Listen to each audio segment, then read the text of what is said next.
Matamgi Manipuri Wari channel asibu tabiriba koin pumnamakpu taram nokjari ngasi sumahausago Manglan kunsuba tangkak amok buduna lagjari mayam punna taminarasi Lairiba mayamdo maithong imang bagsena o tironggi mamangda tumpak phambayaw lepayaw linari Thamasa walda masapon pangathaduna mamina mathak tengkhatuna awama khangbagi sakfamda lairi Mamito amutang phatkopi adumna tawbada meluda paiduna chentaba ngamta lairamba pirangsingdo tingbinaba leita maningtamna chenthara'i Makhut aniduna mamaido mungtang pulap nanthai sora sangwa mahando'i Mane chamchamna khallaba thawdo aduna maram oiraga thawaidagi suhena pamunjabim hagna wakal tadana mamagi tampakta tadana leibado ningsinglubada thamoina taksi soli mahak Mamete amuk oisele aduga ngasaygi thawdokdo amuk ningsinglakli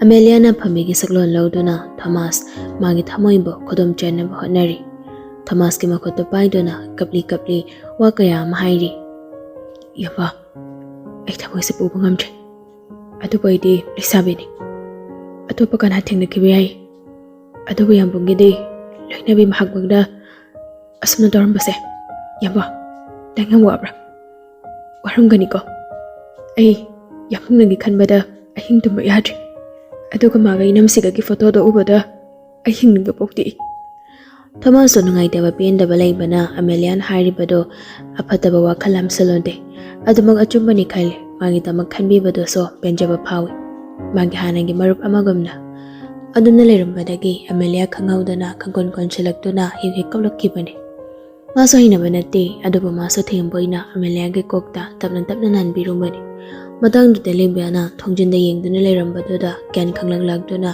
mara leiraba magom karishu tawbungam kide Operation room dagi angang kaplakpagi makolduda gyan khangta tarai Thongdo hangdoroktuna angang nupa macha ama nurse amana pamdana puthorai mayamda angang do ubada warambado khajuk kokpagum tawi amana mukpam tawri adubu bomtiga shundargadi macha nupada wam phongang lagdi Thomas nurse to down sindona Sister mamade Tanjadu the doctor the thorokdona manoin hairi Patient sige husband abirabana draw ai garum dam chase Hoi doctor ai langi Doctor gi room na changlaktuna ahum do phamthai aduga doctor do wangang bhaurai Ima angang sei thamakai ma bodi wale aduba ka shuthu dok patawdri adu mama do de khara sole aina khanbada masangang unadringai da masada stress adai chaba thakpa chang nai daba tumma matam nai daba asiguma khara lerumgani na khanje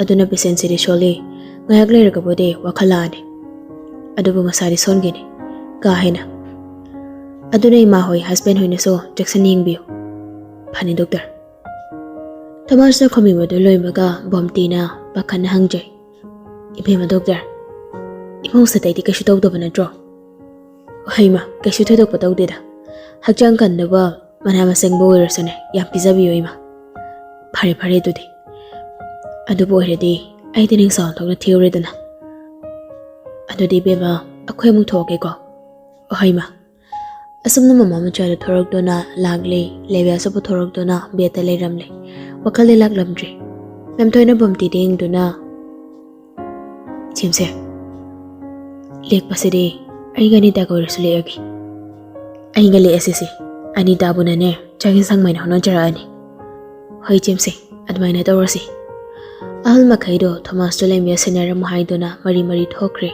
Thomas tamna famthaduna lembya gi makhotu paiduna kunamdoda magi khobina tamna nanbiduna dingamdana yingje machabuso tapak tapamle lukaso tamna room ge thongdo hangduna makuta khaw ma so paiduna changai ma changang pada Thomaso karom dainu khangde miholdola e adubu matang chada bo ibuna phathaje chango phamo kelere sir Madam angang unare haibaduda school changjarakpani Makota pariba khawdo Thomas tapi Sir achapar khara lejarakpani Thomas lokshanduna nakana thamkre adubu wadi makha taraktre luka saujikti khanglabani Thomas na lana khalliba made Ameliana sanariba lilado aduna mama tamchana sangdoki khanna lakpani Sir ai kanum taijage lana de khanbino Thomas Lucas yengle'i haira'u haibagum Lucas sor sang hondokduna tamna haira'i Sarna ayimadi Madam Leviada lana khanbada khanbiganu Hoi Angonda khanbagidi kaisu kaide Adubu Madam de matamduda masawai sangdribani Aduna Madam gidi yamna yengjanbidawba Adagi sanabidawba nuksina loinabidawba matamni Adubu aise maramse khangakpaga lakjabani Kaino nang haido sangnairo Sir na uriba photo amadi MLA na tamliba pumnamakdo oidabani Asumna Lucas na asengwa wari pumba Thomas da tamli Wari sangdo tabada Thomas di puba ngamdaba China kayana masang tingamda chakpa helai Mana lempiad haingiba pumnamak ningamagdri Wakal tada na hiptuna layribi magiloy na bigi may thongbo bunna yengja may thongda na piyendaba masana masawa warawjabagi mami kayana yomnari Lucaso Thomas ki matong mukhang bana themjin biramdana chatkri ngaya ki matung lebiaso gyan lakle mana gyan tarakpada mapurai bana machana padu pamdana leirambaduna magide nungaiba harawba pamnamak oikibani aduba harawbadu de thokiba thodokdo ningsinglakpada nawhaunana mabokni nungsirakle thibe dangan tarba ha nangkashi tawdrigo si tu ibani gi chani danginak de balosi Ado nasa kay tawe kay nungay te Yambong kuto na migese Yare Tega ka na Thaibia Nang yamong waraw ribra Lebia Thomas na ngang libado Karishu komda Machabu kondo na Nung sining jari Yamong soy griba Thaibi Ay na Tawin na tawag ba na te Charles tawag ka Yung na tila mo Ay jasi ka po na Yung na jatra di Kaday jatoy ba Ipam na tila mo Kaino Thaibi nang haidu ba Oiba yari da ba wanganganu ko Ay jaga nanggo da dilay ba ngamoy Ngami ngamde Loy na khangnar ba ngagdani Sida wayam na bay mataw tadi yamba Aduga ay ge jase Yambong inak dilay raga Yambong ichokata ba sazato Langnarak na bra Thomas sandang muti lam khalakli Thaibi kaino nang ngangi da ba Ay na karida nata ba sazat jakrage Yamba Uri ba khoding ma Achumani haibu yari Adubu yamba Hanaki matang sidi Ayoy dabani haina khanbani ngamdri Lebia sumasaga shonmaga masanu thak ning na wangang lagli Ay na yamangda Kaya magyam na lan krabage Hayro Ay na kay lan krage Yamangda ngam pati Mawaw jupa mo kao mo ngam da boy de de Kay gay mo lawiri ke Ay loy na khangaw chikti Nakoy na singkri bapumba ta Ano mo matam da day Ay na yamong munong si mabiday de Kay saydam de Ano mo Nangda Ano gam chow mo damta Thomas maralay raba magom Kay shuhay bangam kidri Maduda na hen kri lebiyagi Tamoy chakpado Magi yambong bode Mana taseng na waraw kri Hospital dagi Discharge tawag to na Yum na putharakle Maduda lebiyana Mama da haiman badagi Mayum na sa station bagi Jatpahay na yanari Sa stisyo, dagdagay na dum chow na pangtoki. Thomas maralay na lana ukraba thodok na ngasi phangba maginupida kauruba ngamdre. Maduna so hena lebiana waraw na ba machak o henkre. Kanana sa waraw re, adong nung shiba thaway ma bibito na layriba mangonda kaungang tawdrabada amadi thokliba thodok adoga basana duna hen waraw na bagi machak hapani. So istino ngan baga mama mapaga punna dyan na bahay na lotion kre. Aduba awaba wari dudi mama amadi mapadudi wafam sa loto na thamkre jalam dai mikop tuda manem ga makoga janglag tuna lebia mukoy hamkak wari say Bema nang nataba wakal khan bayade ko imhauli sanani Pataba magiri isor layri dana sidalay gawaga da bay sharuk padine yum na nung haina rayto Imasi ga babunga so nung tigilake ko Aduga ne nasa karakan baga sidamung laysi mi warak si ko Hay masi Imasi ga babunga so wakal ngay da bakan ganu ko Hay ni Adogi budune warun Pari kumo ko ay kumamagi Makoy na jarki budu Thomas balcony dagi yingdo na kudum chena tasendo na ningamdeng hauri Lebeso kari manung duda kapadi ngamda yang wana khangni Asiguma tangkak asib hawbada mapuray manamuk phawba hanning lagdraba magi mitmangda masak phaw ulagdraba duda kari su khanjadraba thamoy mahagti khungat bayada machit kaya thokna kairare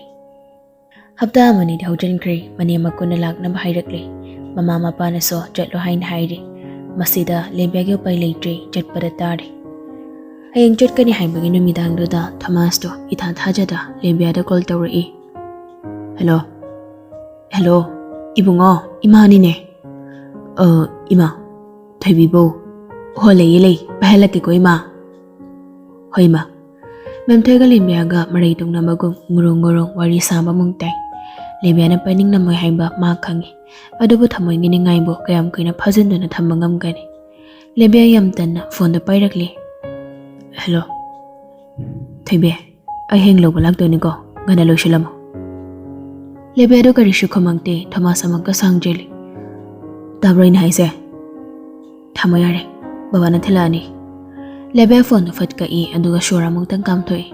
Pongalamba do karandi phakre adubu ma yamna pendri. Themakadra khanna pairubani. Adubu na daina boina wahangoin hanglakli. Somdasu Thomas Lembia lakani haibaduda roomda sitnana sengdoi. Nungdangduda. Aduga Lembia na mabu warawriba pombado mapamda soikra haina haijagani na khali.